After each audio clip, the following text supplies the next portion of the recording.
A rectangular film of liquid is extended from this to this. पहले area इतना था, अब एरिया इतना हो गया. If the volume is this, the value of the surface tension of the liquid is. यार एक बात बताइए आप, पहले एनर्जी कितनी थी surface energy? S into 8 centimetre square into 2 भी करोगे आप. ठीक है, एक काम करो ऐसा ही में कन्वर्ट कर लो यार, कंफ्यूजन नहीं होगा. 10⁻⁴ से और मल्टीप्लाई कर दो आप, ताकि मीटर स्क्वायर बन जाएगा उससे.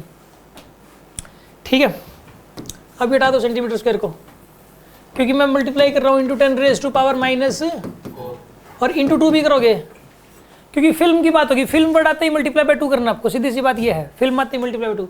यू फाइनल कितना आएगा यहाँ पे? S into 20 into 10⁻⁴ into 2. ठीक है, अब इनका डिफरेंस किसके बराबर है? इसके बराबर है डिफरेंस तो. ठीक है ना, U final minus U initial करो आप. 40 इंटू 10⁻⁴s माइनस में 16 into 10⁻⁴s equal to 3 into 10⁻⁴. 40s minus 16s 24s is equal to 3.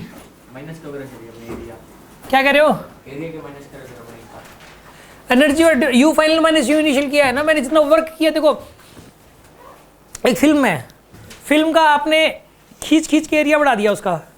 Film को खींच खींच के क्या बढ़ा दिया? एरिया. तो जो वर्क किया है जितना उसकी एनर्जी, उसकी सरफेस एनर्जी बढ़ जाएगी. तो जितनी एनर्जी बढ़ गई उतना ही वर्क किया आपने. ये पता है कैसे किया होगा इसको? इस क्वेश्चन में वास्तव में तो ये एक फ्रेम है, ये लगा हुआ है, इसके ऊपर यहाँ पे 100 फिल्म चढ़ा लिया आपने ऐसे, और इसको खींच रहे हो धीरे धीरे धीरे धीरे, और कुछ धीरे धीरे इस तरीके से खींच रहे हो कि फिल्म टूटे ना. ऐसे ऐसे खींच रहे हो आप ताकि फिल्म टूटे ना, और एरिया धीरे धीरे करके बढ़ा लिया आपने. तो देखो फोर्स आप इधर लगा रहे हो, डिस्प्लेसमेंट भी इधर कर रहे हो, पॉजिटिव वर्क कर रहे हो. तो वर्क किस में जा रहा है? वो सरफेस एनर्जी की फॉर्म में स्टोर हो रहा है. जब भी एजेंट कोई वर्क करता है तो वो सरफेस एनर्जी की फॉर्म में स्टोर होता है. तो पहले सरफेस एनर्जी पहले थी कुछ, फिर एजेंट ने वर्क कर दिया खींच खींच के, तो एनर्जी सरफेस एनर्जी बढ़ गई. तो फाइनल माइनस इनिशियल उतना वर्क किया बस. आगे बात समझ में आपको? एक बार एक एग्जाम में क्वेश्चन क्या आया था कि ये वाला क्वेश्चन मैं करवाता था अक्सर हर साल, और पेपर में भी आ गया. क्वेश्चन क्या अभी बताऊंगा इस क्वेश्चन के तुरंत बाद. ठीक है ना, इसके जैसा मिलता जुलता क्वेश्चन है वो. ये भी 16 में आया हुआ है बिल्कुल. एस की वैल्यू कितनी आएगी यहाँ पे? 1/8 0.125 समथिंग आएगा. ये रहा. ठीक है, कोई डाउट है इसके अंदर किसी को? अब सुनो, इसके अंदर जो है ना, अब मैं वो जो क्वेश्चन बता रहा था वो सुनो. अब क्या क्वेश्चन क्या है वो? एक छोटा बच्चा है, ठीक है, ये छोटा बच्चा जो है ना, ये जो क्वेश्चन है ये एज इट इज नहीं आया पेपर में, और ये आ सकता है कभी भी दोबारा भी. ये एक्चुअल में ये क्वेश्चन मैंने बनाया हुआ क्वेश्चन है. ये क्वेश्चन मैंने क्यों बनाया, कैसे बनाया, मैं बताता हूँ आपको. एक बार कहीं पे कोई पार्क पुर्क में एक छोटा बच्चा क्या कर रहा था, पाइप लेके ऐसे उसके अंदर उसने डाला, और फिर ऐसे करके ऐसे फुला रहा था वो उसको. जब उसको ऐसे फुलाया तो वो जो बबल था ना, सोप बबल, वो थोड़ा बड़ा बन गया. अब वो थोड़ा सा बड़ा बन गया तो टूटने का डर होता है, उस पाइप से अलग नहीं हो रहा. वो बच्चा पता कैसे कर रहा था?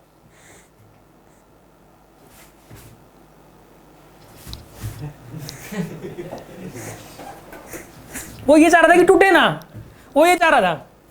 लेकिन वो जैसे हल्की सी फूंक मारता थोड़ा सा और बड़ा बन जाता, थोड़ी और फूंक मारता थोड़ा सा और बड़ा बन जाता. जब ऐसे हो रहा हो तो टूटने की पूरी संभावना होती है.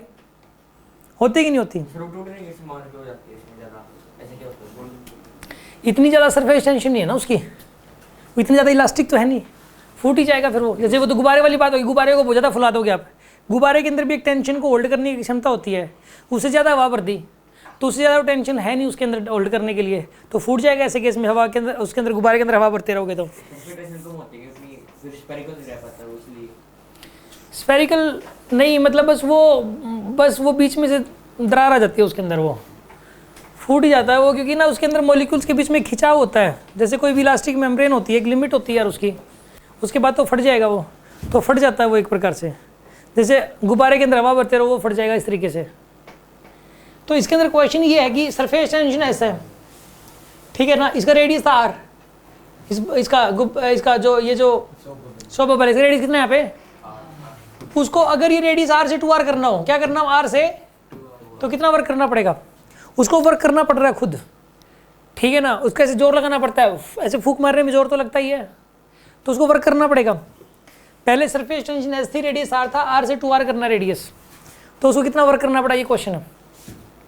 तो एक काम करो, वर्क निकालने के लिए पहले इनिशियल एनर्जी लिखो, फिर फाइनल लिखो, फिर इनका डिफरेंस लो।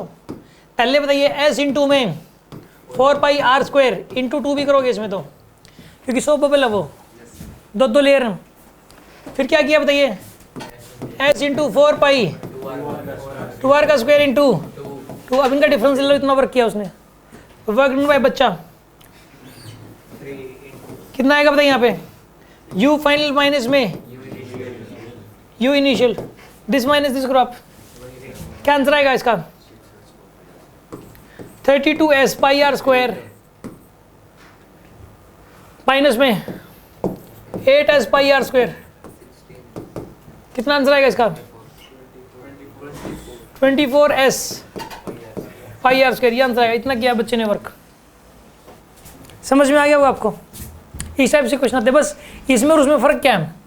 इस वाले क्वेश्चन में क्या हो रहा है बताइए आप, इसको बस पिस्टन को खींच रहे हो धीरे धीरे, ठीक है ना, एरिया को बढ़ा रहे हो तो वर्क करना पड़ रहा है इस केस में, और बिल्कुल धीरे धीरे खींचना पड़ेगा, ये कहीं ऐसे पता चले ये फिल्म टूट गई, एकदम से खींचोगे तो फिल्म ही टूट जाएगी पक्का। इसको इतना धीरे धीरे धीरे धीरे, तो ये एरिया जो है ना ये बढ़ता जाएगा। बात समझ में आएगी नहीं आई आपको, कोई शक?